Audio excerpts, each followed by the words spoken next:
Предлог законот за јавно обвинителство го помина владиниот филтер. Денот како собранието распиша оглас за нов државен обвинител.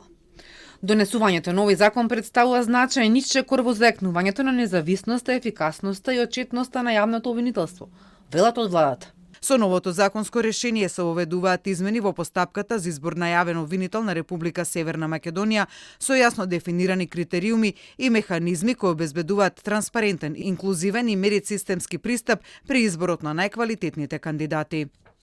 И од Министерството за правда посочуваат дека во предлог законот е предвидена потранспарентна постапка за избор на државниот обвинител. Кандидатите ќе доставуваат биографии и програми за работа, кои јавно ќе се објавуваат. Брифираа и дека има прецизирање во основите и постапката за разрешување на државниот обвинител. Предлог законот за јавно обвинителство доби позитивно мислење од Венецијанската комисија. Како што велат од правда, имплементирани се дел од нивните предлози. За дел се потребни уставни измени. Една од препораките за кои треба да се интервенира во уставот е наместо со просто мнозинство, како досега, државниот обвинител да се бира и разрешува со квалификувано мнозинство. Паралелно продолжува процедурата за избор на наследник на Коцевски по актуелниот закон.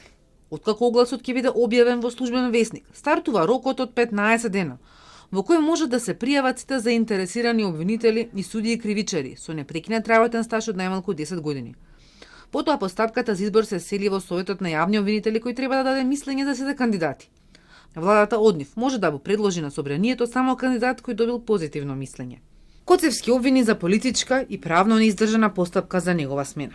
Владата тврдеше дека сторил тешка дисциплинска повреда. Советот на јавни обвинители зазема спротивен став и даде негативно мислење, кое е незадолжително, па постапката за разрешување сепак продолжи. Но во последен момент тој си даде оставка.